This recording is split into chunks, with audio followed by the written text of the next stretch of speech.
Let me tell you something unsettling about silence in the digital age. We live in a world where visibility feels like existence itself. A world where every thought, every moment, every cup of coffee becomes a performance. We turn our lives into curated fragments, hoping they say something meaningful about who we are. But in a culture overflowing with noise, there are people who choose something radically different. They don't post, they don't announce. They move quietly, almost invisibly, in a world obsessed with attention. Maybe you know someone like that. Maybe you are someone like that. And the question that lingers is why? Why choose silence in a world where expression equals relevance? Most people assume it's introversion, privacy, or disinterest. But beneath that stillness lies something far deeper, a psychology that reveals how silence can become a form of power, a kind of freedom, and an inner rebellion against the digital machinery that constantly demands more of us. Before we begin, make sure you subscribe to Deep Psyche for more deep, reflective, soul-focused content. Now let's go deeper.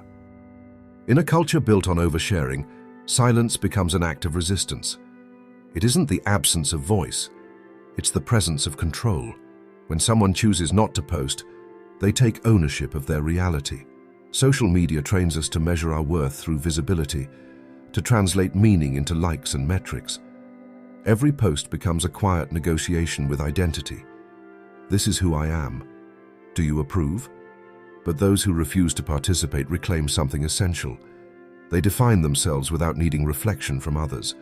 They protect the parts of their life that are too sacred to be consumed by strangers. Psychologists have found that people who refrain from constant posting often possess stronger emotional independence, deeper introspection, and higher levels of self-regulation. Their sense of confidence does not require an audience. And perhaps more importantly, when you stop documenting your life, you begin to actually live it. Moments stop becoming performances and instead become experiences. Silence is not withdrawal. It is an intentional pause in a world addicted to noise.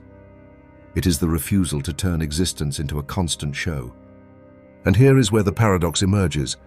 The quieter you are online, the more clearly you begin to hear yourself. To choose invisibility is, in some ways, to rebel. In a culture that equates exposure with relevance, disappearing becomes an act of self-preservation. Many people who stop posting don't do it suddenly or dramatically. They simply feel exhausted by the unspoken pressure to appear happy, fulfilled, successful. They grow tired of performing their lives. Posting, at first, feels like connection. But over time, it becomes a stage. And one day, something inside them shifts. The applause feels hollow. The smile in the photo doesn't feel real, so they step away. Not with drama, but with quiet honesty. In psychology, there is a concept known as psychological ownership. The inner sense that a moment, a memory, or an experience belongs to you. But when you post it, that ownership becomes diluted. It becomes exposed to judgment, comparison, distortion. Those who choose silence understand something instinctively. What remains private remains sacred. Silence becomes their sanctuary, not because they reject technology, but because they finally understand that intimacy cannot survive constant exposure.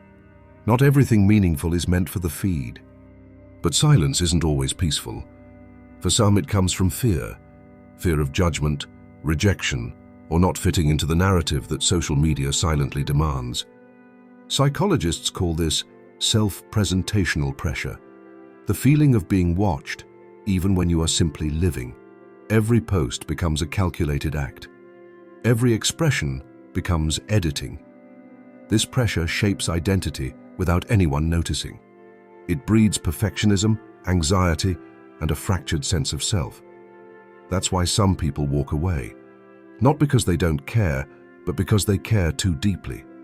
They crave connection without performance, authenticity without an audience.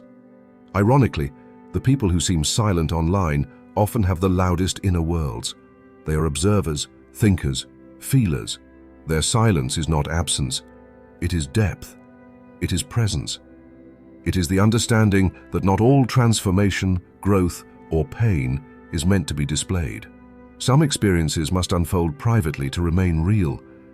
And maybe that is the secret of those who don't post. They know that real life doesn't need proof.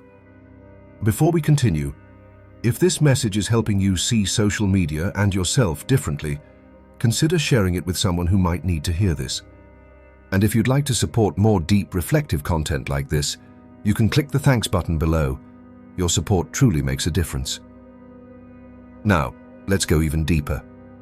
The psychology behind not posting is not just emotional, it is neurological. Every like, comment, and notification triggers dopamine, the brain's reward chemical. Over time, we become conditioned to seek that reward, to lean on visibility for validation. But those who resist this cycle demonstrate something powerful: discipline.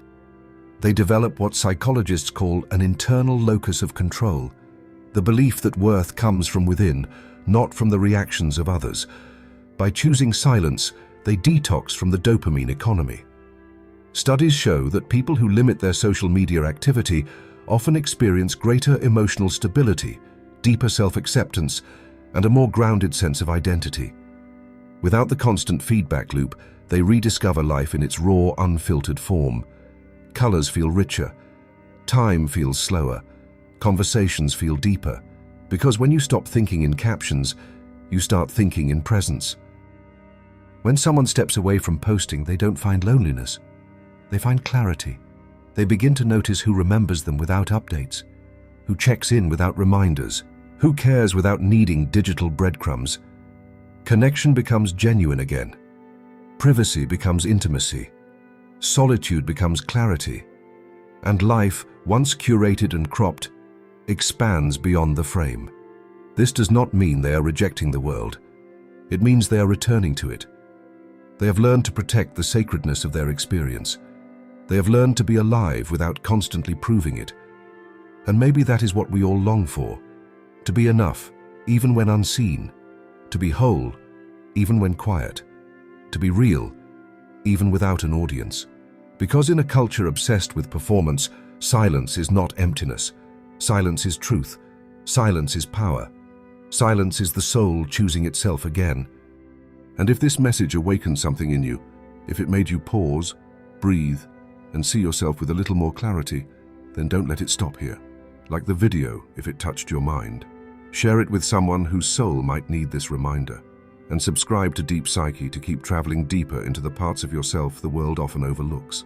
Your journey inward begins with a single choice. Choose it now.